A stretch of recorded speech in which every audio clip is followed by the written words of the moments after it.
28 जनवरी 10:30 बजे Sunil youth club पहुंचा। रमाकांत उसे क्लब की पहली मंजिल पर स्थित अपने बेडरूम में बैठा चाय पीता और सिगरेट के कश लगाता अखबार पढ़ता मिला। आओ प्यारे, उसे देखकर वो अखबार एक और डालता बोला। शुक्र है जाग रहे हो। सुनील उसके सामने कुर्सी पर बैठता हुआ बोला। मैंने सोचा था कि झंझोड़ कर जगाना पड़ेगा। यार, सुंदरबन से लौटने के बाद लाख कोशिश करने पर भी नींद नहीं आई। ऐसा पहले कभी नहीं हुआ कि मैंने दिन या रात के किसी भी पहर सोने की कोशिश की हो तो सो ना सका हूं। तेरी खबर क्या है? मैंने तो कोशिश ही नहीं की थी सोने की। 7 बजे तो घर जाकर लगा था। उसके बाद नहा धोकर कपड़े बदल कर ऑफिस चला गया। वहां कुछ अरसा काम किया और अब यहाँ आ गया हूँ। काम किया? क्या काम किया? भाई, नौकरी की। ओए होए, मेरे को तो भूल जाता है कि तू तो नौकर है। नौकर? ओए, नौकर का ही तो काम होता है नौकरी। लानत। अब हेल्थ बुलेटिन जारी कर। क्या? तबीयत कैसी है? अभी तो झोल झाल ही है, लेकिन सुनील ने गौर से रमाकांत का मुआयना किया। तुम तो टकसाली सिक्के जैसे चौकस लग रहे हो। ऐसे ही थोड़े लग रहा हूं। कोशिश की। मेहनत तो मेहनत की तो लग रहा हूं। क्या किया? जिस्म का सारा खून निकाला, फिटकरी और नौशादर डालकर उबाला, महीन कपड़े में छान कर वापस जिस्म में डाला, तब कहीं जाकर तबीयत सुधरी। सुनील जोर से हंसा। हत्याई कंजर। ये इलाज मेरा भी हो सकता है? नहीं, तेरा नहीं हो सकता। क्यों? तेरी ब्लड स्ट्रीम में विस्की की कमी है। सुनील फिर हंसा। चाय पिएगा? मिलेगी तो पीऊंगा ना। या क्या तुम्हारी छीन लूं? और मां सदके छीन भी ले तो क्या है। गोली की दी तो गहने की दे। रमाकांत ने उसके लिए चाय बनाई। अब बोल, कैसे आया सवेरे सवेरे? एक काम है। वो तो होगा ही, वरना कहीं तुझे याद आती है अपने बड़े पापा जी की। बोल, क्या काम है? जवाब में सुनील ने उसे किन्नरियों के नाम से जानी जाने वाली नायाब कलाकृतियों की वो कहानी सुनाई जो उसे महाजन ने सुनाई थी। अपनी कहानी में, वो बोला, महाजन ने मूर्तियों को ऐसे दो लॉट्स का जिक्र किया था। अपनी कहानी में महाजन ने मूर्तियों के ऐसे दो लॉट्स का जिक्र किया था, जिनमें से एक का, सोने की 8 मूर्तियों का, वो कहता था कि कोई अता पता नहीं था, और दूसरे लॉट का हो सकता था कि कोई अस्तित्व ही ना हो। दूसरी बात का खुलासा कर।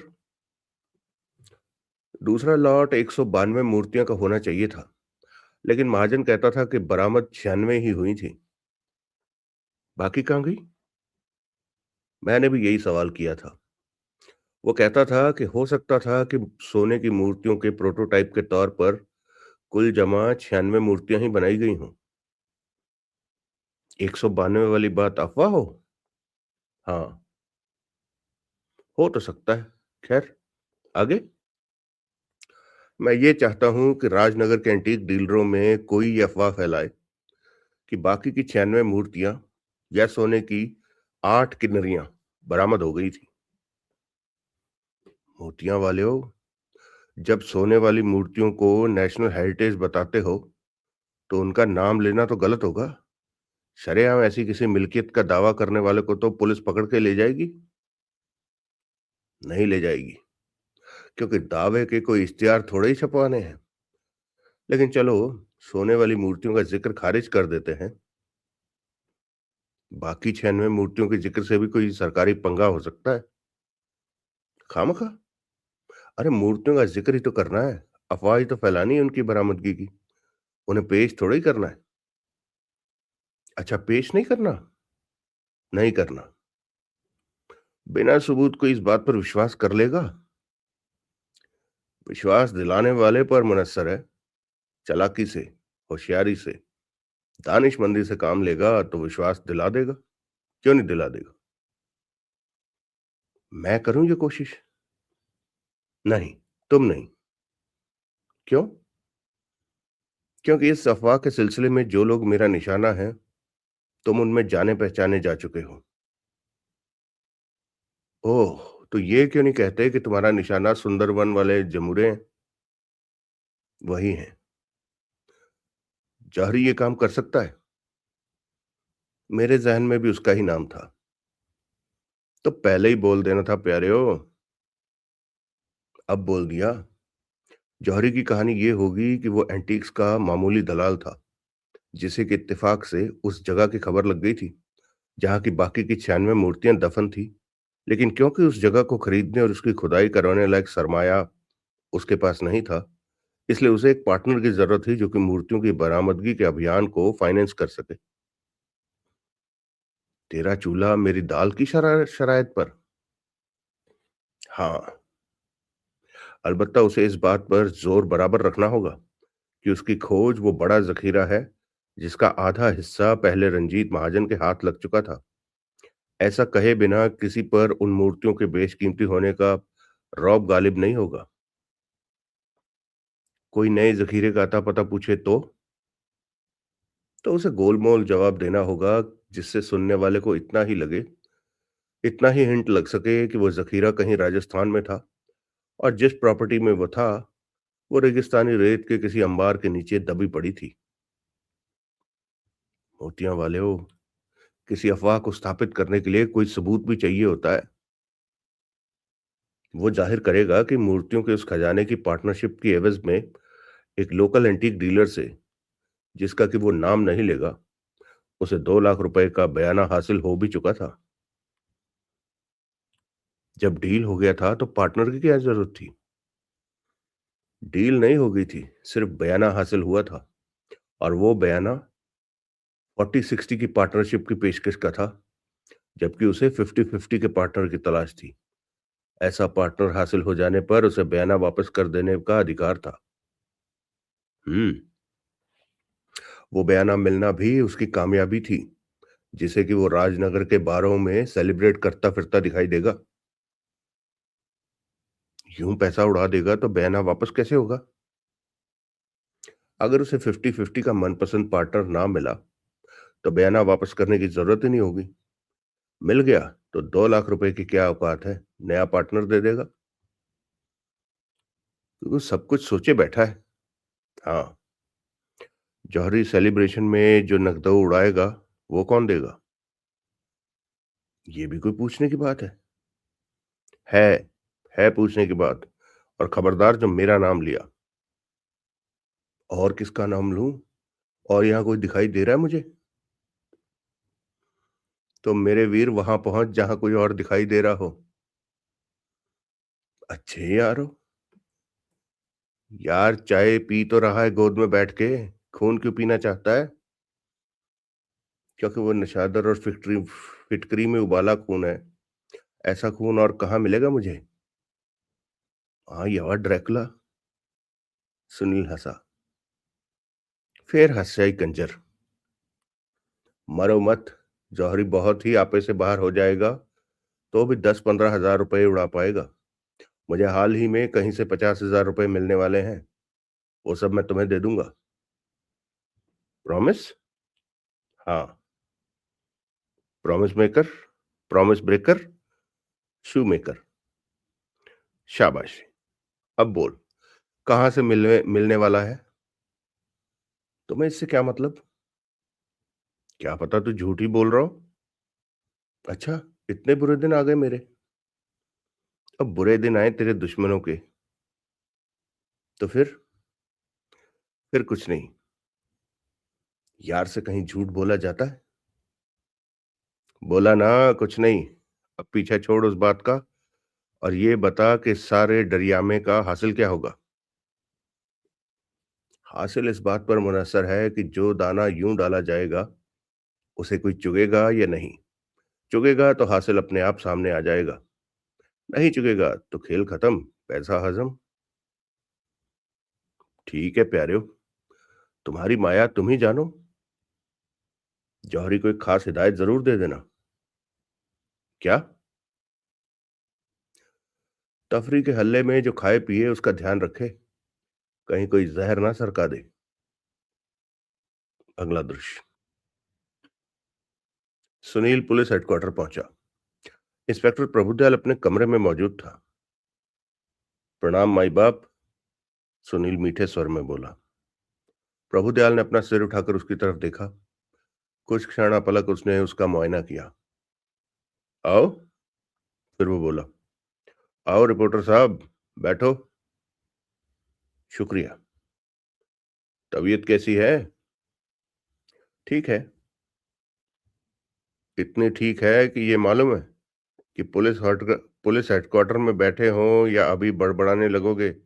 मैं कहाँ हूँ, मैं कौन हूँ, नाम क्या है मेरा? शर्मिंदा कर रहे हो गरीब परवर। कर तो रहा हूँ, लेकिन तुम होते कहाँ हो? कहाँ कहाँ नहीं पहुंच जाते हो? क्या क्या हरकतें नहीं करते हो? सब पापी पेट का सवाल है। पेट तो सबके साथ लगा है। हर किसी की करतूत तुम्हारे जैसी तो नहीं है। अब क्या बोलूं? कैसे आए ये बोलो। एक प्याली कॉफी पीने आया। कहाँ से आ रहे हो? घर से। घर से लेकर यहां तक कहीं कॉफी नहीं मिली? मिली, लेकिन कॉफी शेयर करने वाला कोई कदरदान, मेहरबान ना मिला। मैं कदरदान मेहरबान हूं? हो तो सही, ना मानो तो बात दूसरी है। प्रभुदयाल ने कॉफी मंगवाई। उस दौरान सुनील ने लकी स्ट्राइक का पैकेट निकालकर एक सिगरेट सुलगा लिया। कॉफी पहुंच गई तो प्रभुदयाल बोला, अब बोलो, असल में कैसे आए? खता बख्शवाने आया था। तुम्हारी खताएं तो भगवान ही बख्श सकता है। तभी तो यहां आया, प्रभु के पास। लिफाफेबाजी छोड़कर बोलो, कैसे आए? डॉक्टर कैसा है? ठीक है। सुबह घर चला गया था, खुद कार चलाकर। गुड। तुम्हारा यार कैसा है? वो भी ठीक है। अब केस की बाबत कुछ बताओ। कौन से केस की बाबत? जनाब, रंजीत महाजन के कत्ल के केस की बाबत। जाके कृपाराम से पूछो, जिसका ये केस है। आपका भी तो केस है। खामखा। आपने अपनी सारी रात खामखा खोटी की तो खामखा। कॉफी पियो। एक घूंट में नहीं पी सकता, बहुत गर्म है। किसने कहा एक घूंट में पीने को? कहने का मतलब था टाइम लगेगा। अब जितना टाइम आपको मुझे कॉफी की वजह से झेलना पड़ेगा, उतने में तो कुछ उचरो। क्या जानना चाहते हो? कत्ल की बाबत मकतूल का जोड़ीदार क्या कहता है? मनसुख केडिया? हाँ। कहता है महाजन ने पिछली रात उसे कहा था कि उसे एकाएक खड़े पैर कहीं खिसक जाना पड़ सकता था, इसलिए वो उसका और अपना कोई छोटा मोटा सामान पैक करके रख छोड़े। क्यों? प्रभुदयाल ने उसे घूर कर देखा। एकाएक खिसक जाना पड़ सकता था रिपोर्टर साहब, क्योंकि तुमने उसे ऐसी राय दी थी। दी तो थी।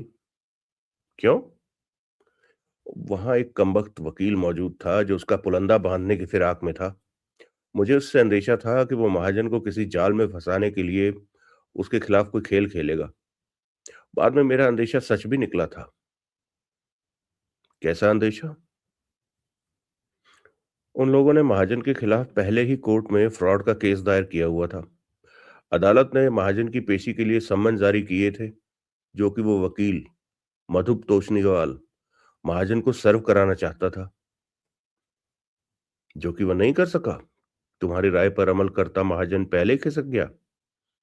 हाँ। फायदा? अंत पंत तो ऐसा संबंध सर्व होना ही होता है। अंत पंत में टाइम लगता है, और टाइम ही दरकार था महाजन को एक्सपर्ट लीगल ओपिनियन हासिल करने के लिए। प्रभु, मैंने इस बाबत एडवोकेट चैटर्जी से बात की है। महाजन अगर जिंदा होता तो चैटर्जी उसे फ्रॉड के केस दायर करने वालों पर डिमोशन ऑफ कैरेक्टर का, क्रिमिनल हैरासमेंट का और अटेम्प्ट ऑफ ब्लैकमेल का काउंटर केस करने की राय देता। हम्म। बहरहाल बात यह हो रही थी कि मेरी राय पर अमल करता महाजन खिसक गया। हाँ, केडिया कहता है कि उसे महाजन की नाजुक तंदुरुस्ती की फिक्र थी, इसलिए अपने उस हाउस ट्रेलर में उसने उसे उसे आराम से सफर का इंतज उसके आराम से सफर का इंतजाम किया। वो हाउस ट्रेलर मैंने देखा है। वो एक रेगुलर बेडरूम जैसा आरामदेह है। केडिया के साथ एक लड़की थी, उसका क्या किया उसने? महाजन की इमरजेंसी के मद्देनजर उसने उसे फौरन वहां से रुखसत कर दिया था। केडिया कहता है कि वो लड़की, दीक्षा भटनागर, तो एक तरह से उल्टे पैर ही वहां से वापस चली गई थी। और केडिया महाजन को हाउस ट्रेलर में सवार कराकर चुपचाप वहां से निकल चला था। हाँ। फिर फिर केडिया कहता है कि कोठी से निकलते ही महाजन की तबीयत खराब होने लगी थी।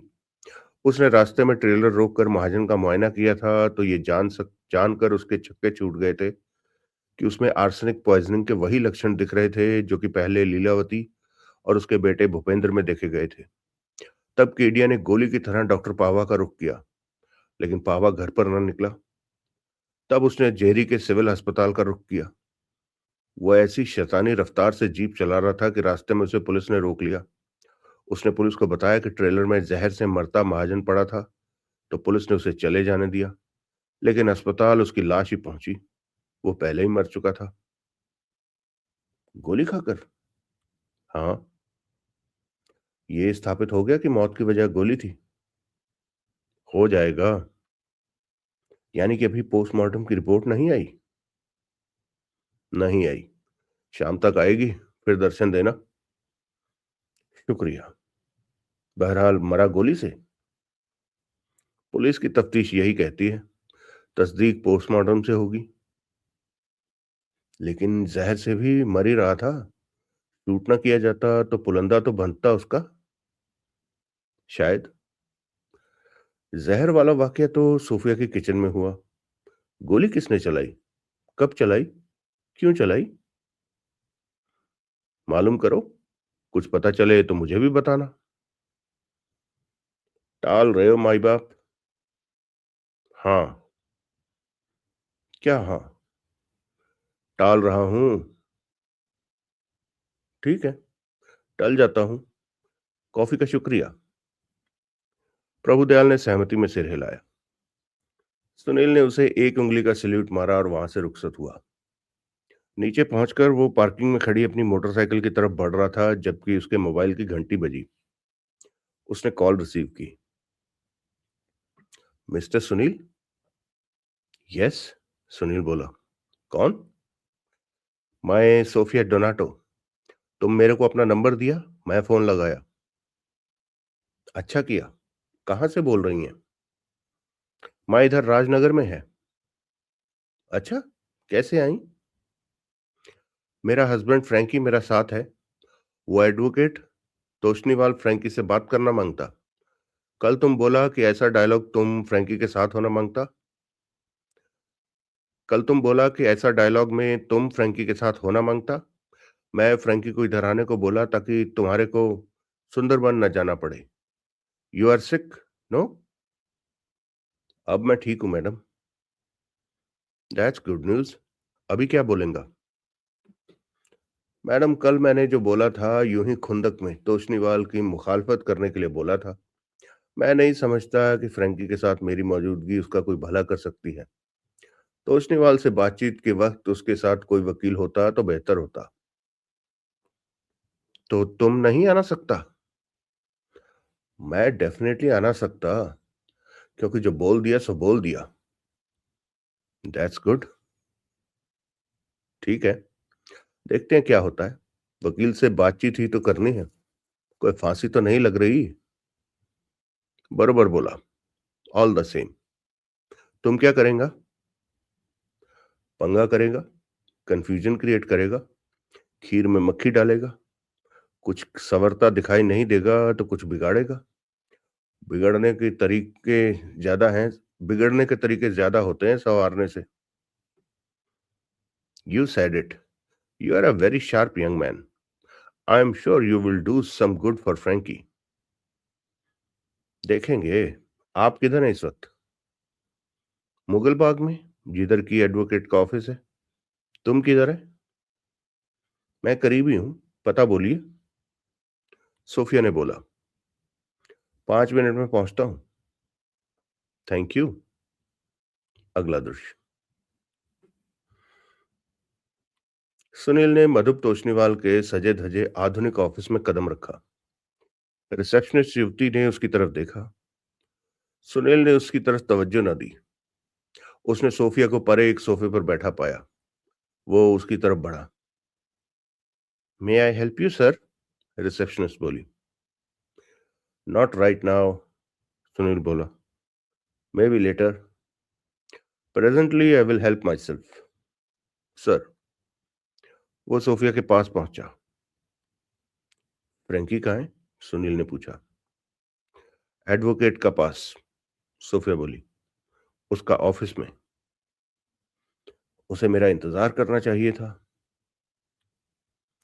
जब तक तुम उसका बाजू में नहीं होएगा वो मुंह नहीं खोलेगा। मैं फ्रैंकी को बोल के रखा। गुड। और कौन है भीतर? भूपेंद्र चावरिया। आइए। सोफिया तत्काल उठकर खड़ी हो गई। माय नेम इज सुनील, वो रिसेप्शनिस्ट से बोला। Please take me to your employer. Mister Sunil from? Receptionist बोली। From planet earth. रिसेप्शनिस्ट ने उलझनपूर्ण भाव से सुनील की तरफ देखा, फिर सामने पड़े एक फोन का रिसीवर उठाकर कान से लगा लिया। वो कुछ क्षण उसमें बुदबुदाई और फिर उसे वापस रखती हुई बोली, you may go in sir. कहाँ है इन? सुनील ने पूछा। रिसेप्शनिस्ट ने एक बंद दरवाजे की तरफ इशारा कर दिया। सोफिया के साथ सुनील आगे बढ़ा और बंद दरवाजा धकेलकर भीतर दाखिल हो गया।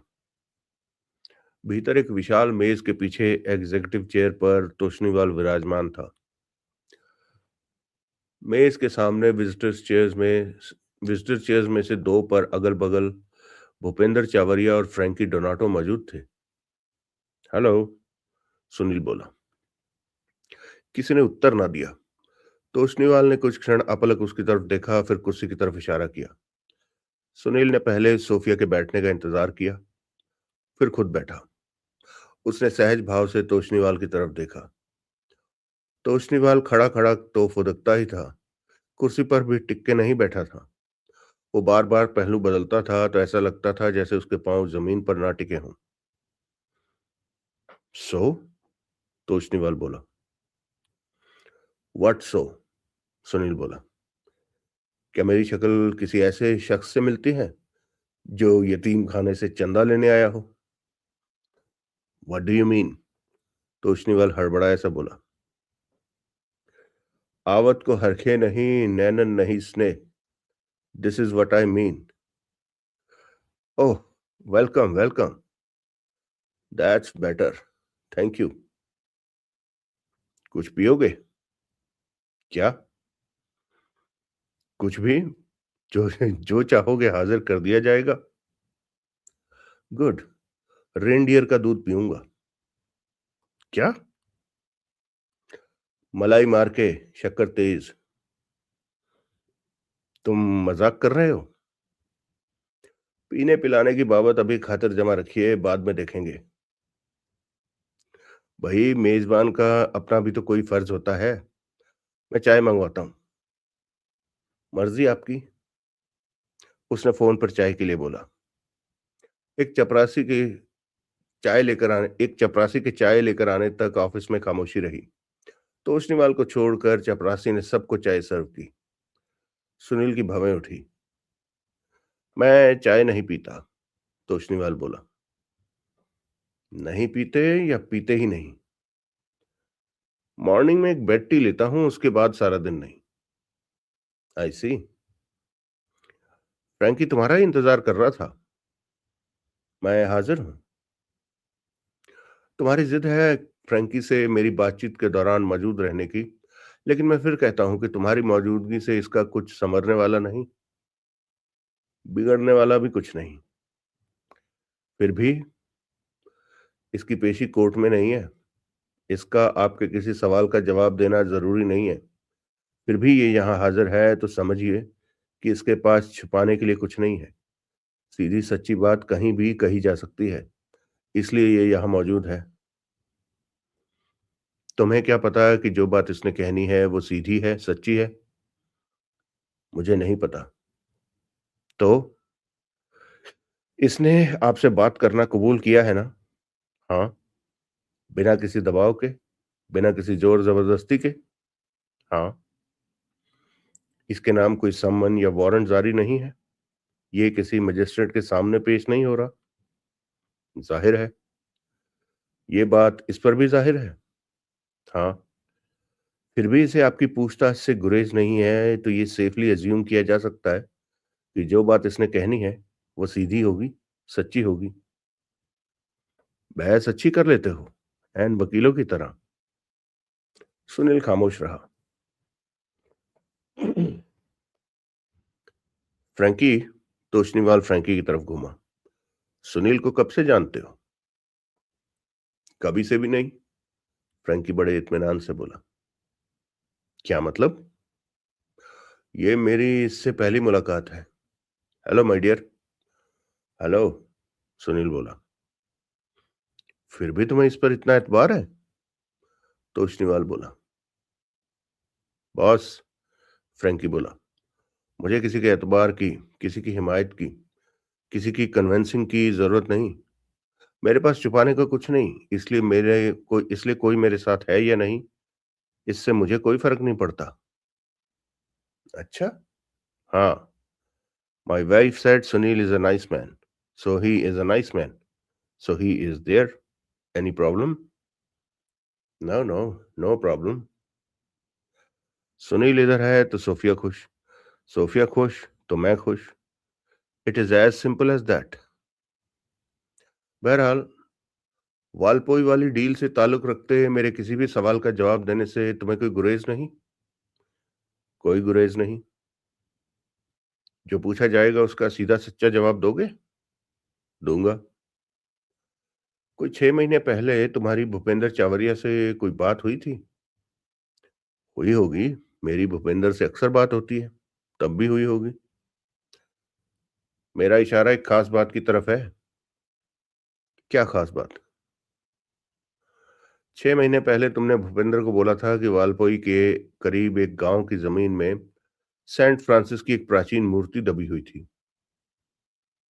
हो सकता है कहा हो सकता है ना भी कहा हो। क्या मतलब? मुझे कुछ याद नहीं। क्यों याद नहीं? वजह है। क्या वजह है? वजह कुछ खास ही है। क्या? वो क्या है कि मेरी जिंदगी में अक्सर ऐसे दौर आते हैं जबकि मैं नहीं रहता। अक्सर जॉनी, जो कि मेरा दोहरा व्यक्तित्व है, मेरा अक्स है, मेरी स्प्लिट पर्सनैलिटी है, मेरी कमान अपने हाथ में ले लेता है। तब मैं नहीं रहता। तब मैं अपना अक्स जॉनी बन जाता हूँ। तब जो करता है जॉनी करता है, और जो जॉनी करता है उसकी खबर मुझे नहीं लगती। जब जॉनी मेरे को अपने कब्जे में ले लेता है तो एक तरह से मेरा वजूद ही खत्म हो जाता है। ऐसा कब होता है? अक्सर ऐसा तब होता है जब एकाएक मेरा गला सूखने लगता है। एक अजीब सी प्यास मुझे एकाएक सताने लगती है। एक अजीब सी तलब मुझे एकाएक भड़काने लगती है, तो मैं समझ जाता हूँ कि जॉनी आ रहा है। तब मेरे कदम अपने आप ही किसी ऐसी जगह की तरफ उठने लगते हैं जहाँ की वो प्यास बुझ सकती हो। जैसे कि किसी बार की तरफ। जॉनी की वजह से। कमबख्त पक्का बेवड़ा है। बहुत पीता है, बहुत पीता है। पी पी के अपना बुरा हाल कर लेता है, साथ ही मेरा भी बुरा हाल कर देता है। मैं कहता हूँ जॉनी बस कर, जॉनी बस कर, लेकिन जॉनी नहीं सुनता। आखिरकार क्या होता है? आखिरकार ये होता है कि मैं सुबह जब उठ के खड़ा होता हूँ तो मेरा सर फट रहा होता है और जॉनी खिसक चुका होता है। रात को जी भर के मौज खुद कर लेता है और सुबह हैंगओवर मेरे पल्ले डाल जाता है। तुम ये कहना चाहते हो कि जब जॉनी एक्टिव होता है तो उस दौर की कोई बात तुम्हें याद नहीं रहती? हाँ, इसलिए 6 महीने पहले भूपेंद्र से हुई बात तुम्हें याद नहीं? मुझे सिर्फ इतना याद है कि मैं किन्हीं एंटीक्स के बारे में उससे बात कर रहा था कि एकाएक मेरा गला सूखने लगा था। एक अजीब-सी प्यास, एक अजीब-सी तलब मुझे सताने लगी थी। और उसके बाद मुझे इतना ही याद है कि कोई 2 दिन बाद जब मेरे को होशो-हवास मेरे काबू में आए थे, तो मुझे हैंगओवर सता रही थी और मेरी जेब नोटों से भरी हुई थी। तुमने वालपोई वाली ज़मीन से सेंट फ्रांसिस की एक नकली मूर्ति बरामद कराई थी। वैसी और भी कई मूर्तियाँ ज़मीन में दबी होने की संभावना भूपेंद्र पर व्यक्त की थी। मुझे ऐसा कुछ याद नहीं, लेकिन हुआ तो ऐसा बराबर था। हुआ था तो जॉनी ने किया होगा। सेंट फ्रांसिस की मूर्ति वाली बात ज़रूर तब हुई होगी जबकि कब्ज़ा जॉनी का चल रहा था। वो मूर्ति नकली थी। नकली? क्या मतलब? सेंट फ्रांसिस की नहीं थी? फ्रांसिस की थी, लेकिन ताज़ी घड़कर बनाई गई थी, जबकि तुमने उसे प्राचीन बताया था। मैंने ऐसा किया था? हाँ, मुझे तो याद नहीं। अव्वल तो ऐसा कुछ हुआ नहीं था। हुआ था तो जॉनी ने किया था। कब किया था? ये जॉनी कब तुम पर सवार हुआ था? तब जबकि वालपुई की डील के इस बाबत तुम भूपेंद्र से बात कर रहे थे? मुझे याद नहीं। वैसे ऐसी कोई बात चली हो तो हो सकता है, क्योंकि वो ज़मीन सोफिया की थी और ये उसे बेचना चाहती थी। हो सकता है कि मैंने उस बाबत कोई बात चलाई हो, लेकिन बात ही चलाई होगी मैंने। बात का कोई नतीजा मुझे मालूम नहीं। उसके बाद कुछ हुआ होगा तो जॉनी के किए हुआ होगा।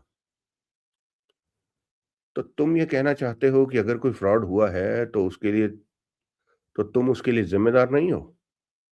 हाँ, जॉनी ज़िम्मेदार है जो कि तुम्हारा डबल है, तुम्हारा अक्स है। हाँ, जो तुम पर कब्ज़ा कर लेता है तो तुम्हारे लिए प्रॉब्लम खड़ी कर देता है।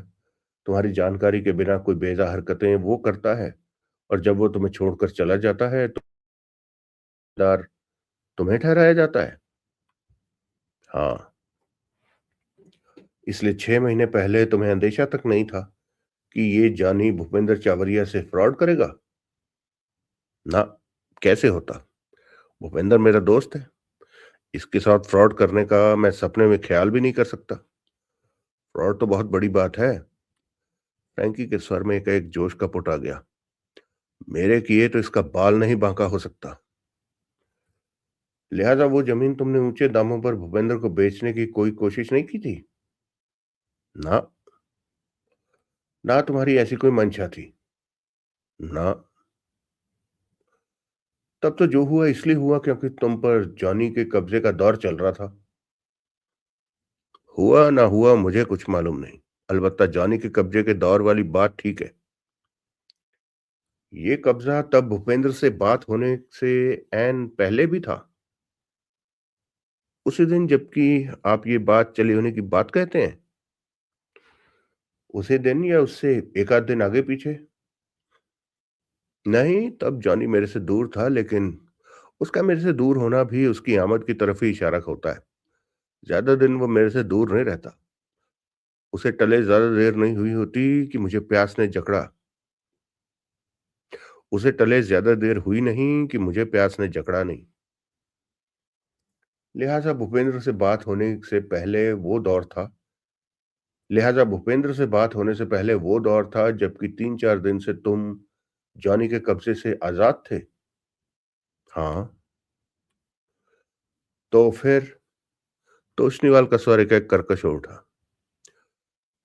तो फिर ऐसा क्यों कर हुआ कि भूपेंद्र से बात होने के वक्त तुम्हारे अधिकार में सेंट फ्रांसिस की खास तौर से तैयार करके पुरानी की गई नकली मूर्ति थी? कि क्या? अगर ये सब किया धरा जॉनी का था और ऐसा उसने तुम पर एकाएक कब्जा बनाकर किया था, तो सेंट फ्रांसिस की वो नकली मूर्ति, जो कि फ्रॉड की बुनियाद थी, पहले से तैयार क्यों थी? और वो भूपेंद्र चावरिया को पेश के लिए तुम्हारे पास उपलब्ध क्यों थी? मेरे पास ऐसी कोई मूर्ति नहीं थी। बराबर थी, जो कि तुमने भूपेंद्र को दी थी। पूछो इससे। भूपेंद्र पहले ही सहमति में सिर हिलाने लगा। मैंने कोई मूर्ति भूपेंद्र को नहीं दी थी। ये कहता है कि दी थी। इसके कहने से क्या होता है? होता है। तो फिर मेरे कहने से भी होता है। अगर मूर्ति की बाबत इसका कहा चल सकता है तो मेरा कहा भी चल सकता है। इसका कहा क्या खुदा का हुक्म है? इसके कहे को क्या कोई सरकारी सनद हासिल है?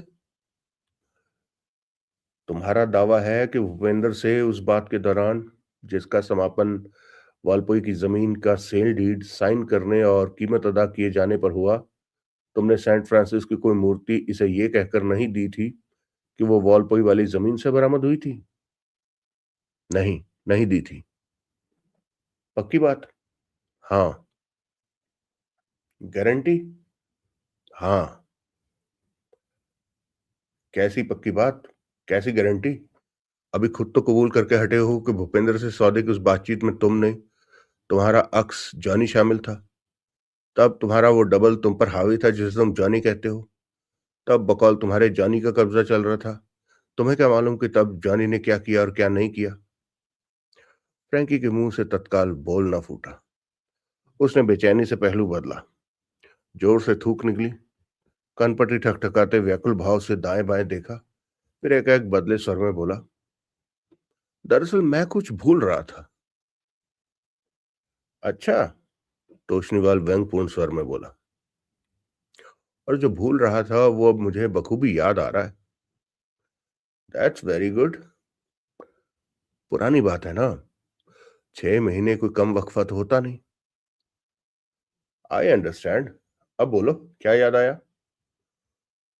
ये याद आया कि उस वक्त जॉनी का कब्जा नहीं चल रहा था। उस वक्त मैं नशे में था, बल्कि ये समझो कि टुन था। 6 महीने पहले जब वालपुई की जमीन की बाबत तुम्हारी भूपेंद्र से बात हुई थी, उस वक्त तुम नशे में थे। ये याद आया है तुम्हें अब? हाँ। तुम्हारी याददाश्त इसलिए दगा दी गई क्योंकि तुम नशे में थे, ना कि इसलिए कि तुम्हारा अक्स जॉनी कब्जा जमाए था। हाँ। जॉनी का उस बात से कोई लेना देना नहीं? ना। तब की बातें तुम्हें इसलिए याद नहीं आ रही क्योंकि तुम टुन थे? हाँ। तुम्हें किसी सौदे की याद नहीं? तुम्हें सौदे के एवज में हुई किसी पेमेंट की याद नहीं? हाँ। तो फिर ये कैसे याद है कि तुमने भूपेंद्र को कोई मूर्ति नहीं दी थी? अभी कैसे तुमने ये बात खम ठोक कर कही कि तुम्हारे पास कोई मूर्ति नहीं थी? तुमने कोई मूर्ति भूपेंद्र को नहीं दी थी? फ्रैंकी से जवाब देते न बना। अब ये कबूल करने के सिवाय तुम्हारे पास कोई चारा नहीं है कि तुमने फ्रॉड किया है। कबूल करने से क्या होगा? फ्रैंकी मरे स्वर में बोला। पैसा वापस कर दो, खता माफ हो जाएगी। फ्रैंकी ने पनाह मांगती निगाहों से सुनील की तरफ देखा। उधर क्या देखते हो? उसके पास क्या कोई जादू का डंडा है? यह एक ओपन एंड शट केस है जिसमें कोई कुछ नहीं कर सकता सिवाय तुम्हारे। और तुम यही कर सकते हो कि अपना गुनाह कबूल करो। जादू का डंडा तो नहीं है मेरे पास, सुनील बोला। तो समझाओ इसे कि। जरूर समझाऊंगा, लेकिन पहले पहली बात पहले। कौन सी पहली बात पहले? फ्रैंकी इस अंडरस्टैंडिंग के तहत यहां मौजूद है कि जब इससे कोई पूछताछ होगी तो वैसी ही पूछताछ मिस्टर चावरिया से भी होगी। आप ये बात भूल गए जान पड़ते हैं। नहीं भूला। भूला होता तो मिस्टर चावरिया यहां मौजूद ना होते। तो फ्रैंकी भी यहां मौजूद ना होता। अब मिस्टर चावरिया से पूछताछ बेमानी है। क्यों? क्योंकि फ्रैंकी का गुनाह साबित हो चुका है। आप समझते हैं कि साबित हो चुका है। तुम नहीं समझते? चलिए मैं भी समझ लेता हूं। अब खुश? मिस्टर सुनील, सोफिया ने कहना चाहा। सुनील ने इशारे से उसे खामोश किया और तोशनीवाल की तरफ देखा। हाँ। तोशनीवाल संतोषपूर्ण स्वर में बोला। खुश? तो इसी खुशी में मुझे मिस्टर चावरिया से चंद मामूली सवाल पूछने की इजाजत दीजिए। ओके, पूछो, क्या पूछना चाहते हो? भूपेंद्र जी, सुनील मीठे स्वर में बोला। आप नॉर्थ इंडिया एक्सपोर्ट हाउस के मौजूदा एमडी हैं? हाँ, भूपेंद्र जौहरिया बोला। कब से हैं? यही कोई 2 साल से। इस कंपनी में आपका मौजूदा दावा आपकी बहन वसुंधरा महाजन की वसीयत की वजह से बना था। यही समझ लो। बतौर एमडी कंपनी के बिजनेस से ताल्लुक रखते तमाम फैसले आप करते हैं? हाँ भाई, इन्हीं कामों के लिए एमडी होता है। इसलिए डायरेक्टर साहबान उस डायरेक्टर को मैनेजिंग डायरेक्टर बनाते हैं, जिसमें कंपनी का कारोबार सुचारू रूप से चलाने की सबसे ज्यादा प्रतिभा हो। जो कि आप में है, सबसे ज्यादा प्रतिभा। कोई शक? जरा भी नहीं। आप सूरत से ही बड़े काबिल और जहीन कॉर्पोरेट बॉस लगते हैं। वो खुश हो गया। सोफिया डोनाटो से आप बखूबी वाकिफ हैं? हाँ। कब से वाकिफ हैं? यही कोई 3-4 साल से। यानी कि तब से वाकिफ हैं जबकि मैडम यहाँ राजनगर के बंदरगाह के इलाके में गोवानी रेस्टोरेंट चलाती थी। हाँ। फ्रैंकी से भी आपकी वही मुलाकात हुई होगी। हाँ, वही हुई थी। लिहाजा पिछले 3-4 साल से आप दोनों के निरंतर संपर्क में हैं, क्योंकि पहले आप मैडम का रेस्टोरेंट पैट्रोनाइज करते थे और बाद में मैडम मिस्टर महाजन के हाउस होल्ड का अंग बन गई थी, बतौर कुक और हाउसकीपर। हाँ। लिहाजा सुंदरबन में भी फ्रैंकी से आपकी मुलाकात अक्सर होती थी। हाँ, लेकिन बीच बीच में नहीं भी होती थी। बीच बीच में कब? जब भूपेंद्र के स्वर में उपहास का पुट आ गया। जॉनी का कब्जा चल रहा होता था और ये शराब खानों की खाक छान रहा होता था। तो आप जॉनी से भी बखूबी वाकिफ हैं? हाँ भाई, कोई कैसे बच सकता है जॉनी से वाकिफ हुए बिना? ओरिजिनल अदद के जानने वाले को उसके अक्स को तो जानना ही पड़ेगा। बजा फरमाया। तो 6 महीने पहले फ्रैंकी गोवा से लौटा और इसने आपको वालपोई की जमीन वाली कहानी सुनाई। हाँ। इसने आकर यह संभावना व्यक्त की कि उस जमीन में एंटीक्स का जखीरा दबा हो सकता था। इसने मुझे सेंट फ्रांसिस की एक मूर्ति दिखाई जो कि इसने उस जमीन में से खोद कर निकाली थी। मैंने वालपोई के अपने एक परिचित एंटीक डॉलर डीलर को फोन किया था, तो उसने तस्दीक की थी कि वहां के करीब एक गांव में जो सोफिया की जमीन थी। मैंने वालपोई के अपने एक परिचित एंटीक डीलर को फोन किया था, तो उसने तस्दीक की थी कि वहां के करीब के एक गांव में जो सोफिया की जमीन थी उसमें से खुदाई में सेंट फ्रांसिस की एक प्राचीन मूर्ति बरामद हुई थी। इत्तेफाक से उस बरामदगी का खुद वो एंटीक डीलर गवाह था। वो मूर्ति खरीदना चाहता था, लेकिन फ्रैंकी ने कहा था कि अकेली मूर्ति बिकाऊ नहीं थी, उसके साथ जमीन का खरीदा जाना जरूरी था। उस एंटीक डीलर की हैसियत के हिसाब से वो बड़ा डील था, इसलिए उसने उसका ख्याल छोड़ दिया और मुझे खबर की थी।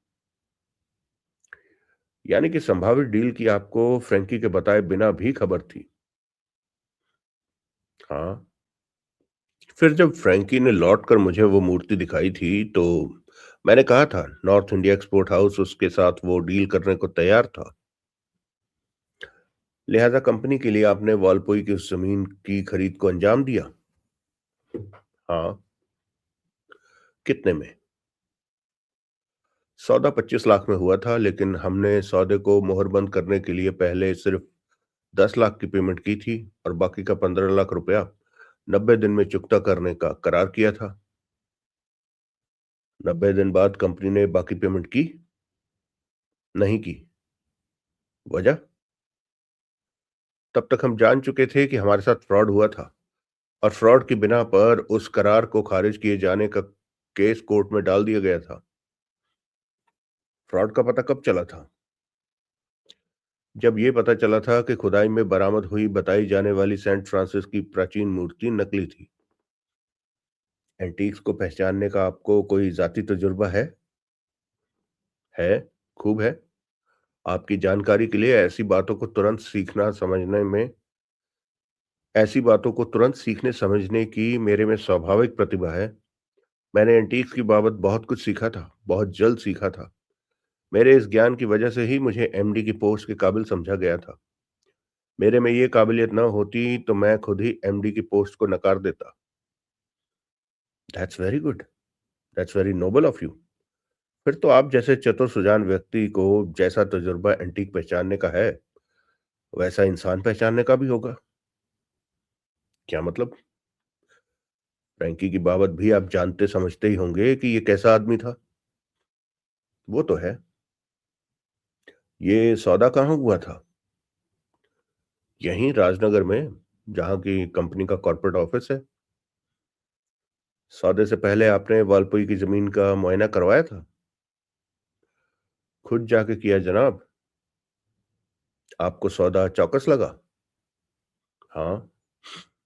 इस बात की संभावना बराबर लगी कि वहां से और प्राचीन मूर्तियां बरामद हो सकती थी। हाँ। कैसे लगी? वहां कुछ ऐसे टेल साइन थे जो ये बताते थे कि उस जमीन के नीचे कोई पुराने खंडर दफन हो सकते थे, लेकिन वो टेल साइन वहां प्लांट किए गए थे। अपनी पड़ताल के वक्त आपको ये बात मालूम नहीं थी? मेरे ख्याल से ये बात आपको तब मालूम हुई थी जबकि कोर्ट में फ्रॉड का केस डालने की नौबत आई थी। नहीं? हाँ। जैसे आप फ्रैंकी से वाकिफ थे, वैसे आप उसके अक्स जॉनी से भी वाकिफ थे। हाँ। यानी कि जानते थे कि अपनी गैर जिम्मेदाराना हरकतों को कवर करने के लिए फ्रैंकी क्या कहानी किया करता था। हाँ, बखूबी। ऐसी काफी कहानियां सुनी भी होंगी आपने, जबकि फ्रैंकी पर जॉनी का कब्जा हो गया था। जो जॉनी ने क्या किया था? जबकि फ्रैंकी पर जॉनी का कब्जा हो गया था, तो जॉनी ने क्या किया था? हाँ। उन कहानियों की बिना पर फ्रैंकी की बाबत आपकी क्या राय बनती थी? ये भी कोई पूछने की बात है? भूपेंद्र हंसा। फ्रैंकी सुन रहा है, मैं कुछ कहूंगा तो नाराज हो जाएगा। मैं आपको आश्वासन देता हूं कि ये नाराज नहीं होगा। आप जो कहना चाहते हैं बेहिचक कहिए। भूपेंद्र ने फ्रैंकी की तरफ देखा। फ्रैंकी ने तनिक हिचकिचाते हुए सहमति में सिर हिलाया। तो सुनो, भूपेंद्र बोला, ये जॉनी की कहानी बिल्कुल फर्जी है, कोरी गप है, झांसा है। इस कथित जॉनी का कोई अस्तित्व नहीं है। फ्रैंकी अपनी वाहियात गैर जिम्मेदाराना हरकतों पर पर्दा डालने के लिए जॉनी के नाम का इस्तेमाल करता है। जॉनी एक तरह से इसकी करतूतों की एलिबाई है।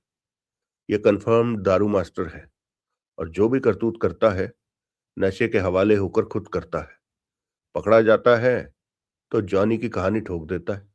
बोल देता है कि जो किया, इसके अक्स जॉनी ने किया, जिसकी खुद इसे कोई खबर नहीं। जॉनी और कुछ नहीं, एक मर्द का अपनी औरत को उल्लू बनाने का तरीका है। सोफिया कभी इसकी बात पर विश्वास कर लेती है, कभी नहीं करती।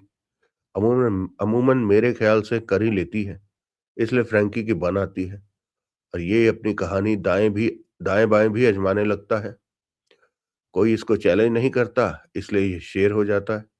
अभी मिस्टर तोशनीवाल ने चैलेंज किया, तो तुमने देखा ही था कैसे इसकी कहानी पिटी थी, और कैसे ये खुद ही कबूल करने पर मजबूर हो गया था कि कथित जॉनी ने कुछ नहीं किया था। जो कुछ किया था खुद इसने नशे के हवाले होकर किया था। जॉनी कोई हो तो कुछ करे ना। यानी कि जॉनी की कहानी बिल्कुल फर्जी है। बिल्कुल झांसा है। 100% महज ड्रामा है। हाँ, और जो इसलिए चल जाता है क्योंकि सूफिया उसे नजरअंदाज करके उसे बल देती है। ये समझता है कि जो झांसा सूफिया पर चल सकता है, वो किसी और पर भी चल सकता है। इस हकीकत से आप कब से वाकिफ हैं? शुरू से वाकिफ हूं। मैं तो पहली बार ही भांप गया था कि जॉनी वानी कोई नहीं था। यही मक्कार था, और एक नंबर का झूठा था, और नशे में की अपनी बेहुदा हरकतों पर अपने एक्स जॉनी की कहानी का पर्दा डालने की कोशिश करता था। ये शख्स इतना गैर जिम्मेदार, झूठा और फरेबी है कि मैं शैतान का विश्वास कर सकता हूं, इसका नहीं। आई सी। और जब ये टुन्न होता है तो जाहिर करता है कि इसके पास कोई खास जानकारी है जिसकी ये किसी को भनक नहीं लगने देना चाहता, लेकिन जरा उकसाओ तो नशे में सब बक देता है। कहने का मतलब ये है कि कहने को ये ठग है, लेकिन इसकी ठगी भी कमजोर है। फ्रैंकी ने आग्नेय नेत्रों से उसकी तरफ देखा। भूपेंद्र कुछ नहीं कह रहा फ्रैंकी, तोशनीवाल बोला। तेरा हिमायती कहलवा रहा है। सही बात है, भूपेंद्र बोला। सच में ही मैं ये बातें कहना नहीं चाहता था, खासतौर से तुम्हारी मौजूदगी में, लेकिन ये जिद करके पूछ रहा है इसलिए कहना पड़ रहा है। कोई बात नहीं, सुनील बोला। मैं आपको फिर आश्वासन देता हूं कि फ्रैंकी को आपकी किसी भी बात का कोई एतराज नहीं। क्यों फ्रैंकी? फ्रैंकी चुप रहा। बोलता काहे नहीं? सोफिया बोली। हाँ हाँ हाँ, फ्रैंकी बोला। हाँ। क्या हाँ? भूपेंद्र मेरी बाबत अपना कोई नजरिया बयान करता है तो मुझे उस पर कोई एतराज नहीं।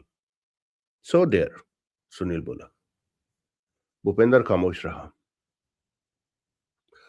तो तमाम वार्तालाप का कुल जमा मतलब ये हुआ कि इस शख्स का क्रेडिट खराब है, ये कतई भरोसे के काबिल आदमी नहीं। हाँ, भूपेंद्र बोला। आप शैतान का विश्वास कर सकते हैं, इसका नहीं। हाँ। आप मेरे कारोबार से वाकिफ हैं? नहीं। नहीं? कल वकील साहब ने बताया तो था तुम्हारे बारे में, लेकिन हाँ, याद आया, तुम कोई अखबार नवीस हो। शुक्र है। ये तोशनीवाल बोला, ब्लास्ट का चीफ रिपोर्टर है। ओह, भूपेंद्र बोला। तुम वो सुनील हो? जी हाँ, वो सुनील हूं, सुनील बोला। इसी लंबी वाली वो वाला। भूपेंद्र चुप रहा। अपने आपने इतना उम्दा तबसरा किया फ्रैंकी के कैरेक्टर का कि सोचता हूं कि ये ब्लास्ट के पाठकों के लिए भी काफी दिलचस्प रीडिंग मटेरियल साबित होगा। लिहाजा अगर हम आपकी इस स्कॉलरली बयान को अपने अखबार में छापें तो आपको कोई एतराज? मुझे क्या एतराज होगा? आप बताइए। नहीं, मुझे कोई एतराज नहीं। एतराज होना होगा, तोशनीवाल बोला। तो फ्रैंकी को होगा, जिसकी कि यूं कलाई खुलेगी। फ्रैंकी को कोई एतराज नहीं होगा। सच्ची बात दोहराए जाने से कहाँ किसी को कोई एतराज होता है। क्यों Frankie? Yes, that's very noble of him. जब किसी को किसी बात से कोई एतराज नहीं, सुनील बोला, तो फिर तो मैंने तमाम वार्तालाप को रिकॉर्ड करके कोई बुरा नहीं किया। क्या करके? तोशनीवाल सक पकाया। रिकॉर्ड करके? कैसे? कैसे रिकॉर्ड करके? ऐसे रिकॉर्ड करके। सुनील ने अपने कोट की ऊपरी जेब से निकालकर पत्रकारों द्वारा प्रयुक्त किया जाने वाला साइनो का मिनिएचर टेप रिकॉर्डर उसे दिखाया। तो तुम सब वार्तालाप रिकॉर्ड कर रहे थे? तोशनीवाल भुनभुनाया। हाँ। तुम्हें ऐसा नहीं करना चाहिए था। क्यों? क्यों क्या? जरूरत क्या थी? आप अपनी जरूरत पूछ रहे हैं या मेरी? भाई किसी की भी। मेरी जरूरत ये थी कि ये बातचीत एक महत्वपूर्ण कॉपी की बुनियाद है। I have a great news in hand. तुम्हें मालूम था कि यहां क्या कहा जाने वाला था? नहीं। तो फिर तुम्हें कैसे मालूम था कि कोई तुम्हारी जबान में ग्रेट न्यूज तुम्हारे हाथ लगने वाली थी? नहीं मालूम था। कुछ हाथ ना लगता तो हाथ झाड़ लेता। क्या मतलब? जो रिकॉर्ड किया उसे मिटा देता। हम्म। इस वक्त ऑफिस में आपकी सुंदर रिसेप्शनिस्ट के अलावा और भी कोई है? नहीं। क्यों? यानी कि आप चाहें तो ये टेप मेरे से जबरन नहीं छीन सकते। क्यों भाई, मैं भला क्यों चाहूंगा ऐसा? नहीं छीन सकते, लेकिन टेम्पटेशन आपको फिर भी हो सकती है। मैं चोर की माँ को पकड़ता हूँ, टेम्पटेशन खत्म करता हूँ। क्या मतलब? सुनील ने रिकॉर्डर में से मिनिएचर टेप निकाला और उसे सोफिया को सौंपता हुआ बोला, आप ये टेप काबू में कीजिए, नीचे जाकर टैक्सी कीजिए और ब्लास्ट के ऑफिस में जाकर मेरे केबिन में बैठिए, मैं आता हूँ। सुनील ने वो बात कुछ ऐसे अंदाज से कही कि सोफिया ने प्रतिवाद की कोई कोशिश न की। उसने टेप थामा और बिना किसी का अभिवादन किए, बिना किसी पर निगाह डाले वहां से रुखसत हो गई। क्या मतलब हुआ भाई इस ड्रामे का? पीछे तोशनीवाल बड़े संदिग्ध भाव से उसे घूरता हुआ बोला। जानना चाहते हैं? सुनील इत्मीनान से बोला। हाँ। तो जवाब यह है कि मुझे इंसानी फितरत पर बहुत ज्यादा विश्वास है। शायद तुम ये कहना चाहते हो कि तुम्हें इंसानी फितरत पर विश्वास नहीं। मैं वही कहना चाहता हूं जो मैंने कहा। चलो ऐसे ही सही। आगे। एकाएक मुझे ये अंदेशा हुआ था कि ये टेप मेरे से छीनने की कोशिश की जा सकती थी। यहां? हाँ। यहां कौन ऐसा करता? आपके और मिस्टर चावरिया के अलावा तो मुझे कोई दिखाई नहीं दे रहा। तुम पागल हो? हम ऐसी वाहियात हरकत क्यों करेंगे? कोई वजह नहीं। तो फिर? अभी कोई वजह नहीं। ओह, तुम्हारा मतलब है कि बाद में पैदा हो सकती थी? हाँ। बाद में? बाद में कब? जब पेश करता सुनील भाई मुल्तानी आपके क्लाइंट के बड़बोले पल की कहानी। तुम्हारी बात तो मेरी समझ में नहीं आई, लेकिन मुझे लगता है कि अभी तुम कुछ और भी कहना चाहते हो। ठीक लगता है। क्या? क्या कहना चाहते हो? गुल गया, गुलशन गया, बुलबुल की सवारी आई। अब जिगर थाम के बैठो कि मेरी बारी आई। तौबा। आप वकील हैं। यहाँ का रख रखाव जाहिर करता है कि बड़े वकील हैं। दीवारों की छत तक लगी कानून की पुस्तकें जाहिर करती हैं कि बड़े और दाना वकील हैं, लेकिन फ्रॉड के केस की शक्ल नहीं पहचानते। क्या? वरना जानते होते कि किसी शख्स पर फ्रॉड के एक्शन के लिए उसकी फ्रॉड की मंशा ही काफी नहीं होती। उस मंशा पर यकीन किया गया होना चाहिए, उसको अमल में लाया गया होना चाहिए और उस पर निर्भर किया हो गया होना चाहिए। आपके ये गुले गुलजार अभी खुद कह के हटे हैं कि बखूबी जानते हैं कि फ्रैंकी मक्कार है, एक नंबर का झूठा है और फरेबी है, और ये शैतान पर विश्वास कर सकते हैं, फ्रैंकी पर नहीं। ये खुद को फ्रैंकी का और उसकी फितरत का पुराना वाकिफ बताते हैं। ये अपने आप को एंटीक्स का महाज्ञानी बताते हैं और दावा करते हैं कि इनके उस महाज्ञान की वजह से इन्हें एमडी की पोस्ट के काबिल समझा गया था। इनका आगे ये भी दावा है कि इन्होंने वालपोई जाकर खुद जमीन का मुआयना किया था। इन्हें इस बात की संभावना बराबर लगी थी कि वहां से और प्राचीन मूर्तियां बरामद हो सकती थी, लिहाजा इन्हें वो डील चौकस लगी थी।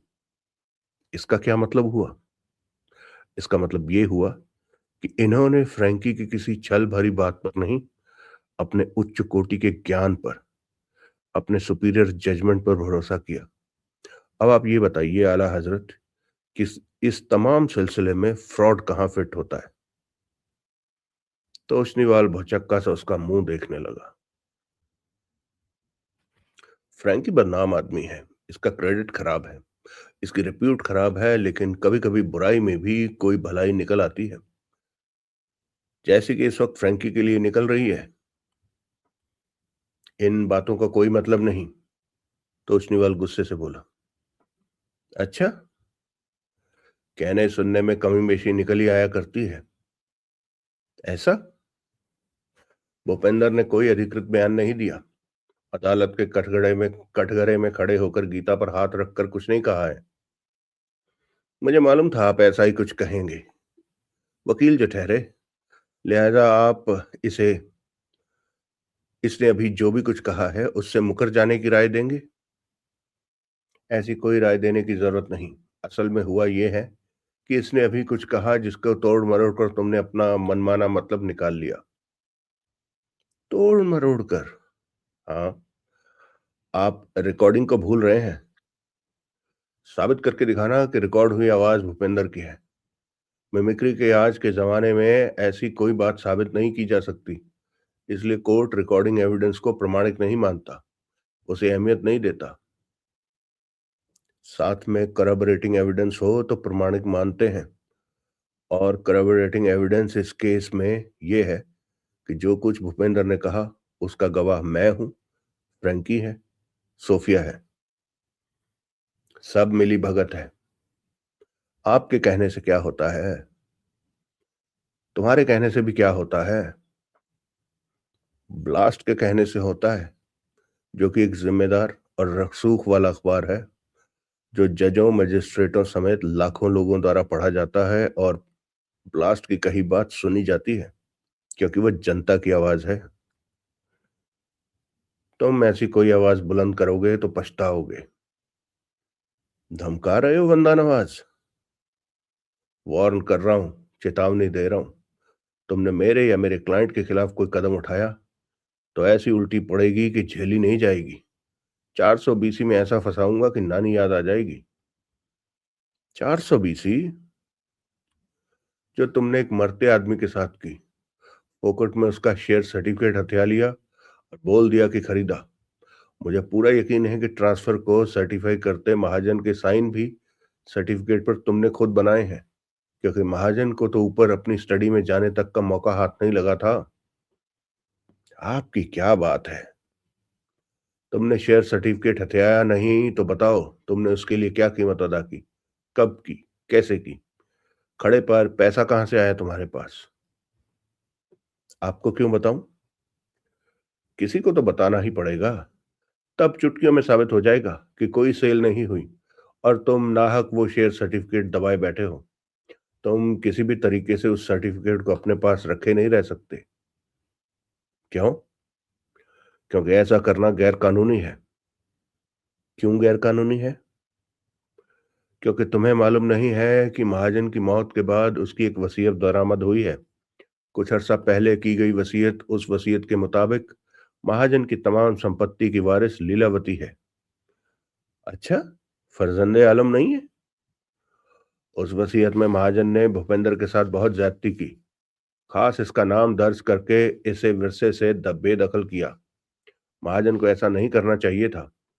एक शख्स जो हमेशा उसका दोस्त और हितचिंतक रहा हो, वसीयत के जरिए उसके मुंह पर ऐसा तमाचा नहीं जड़ना चाहिए था।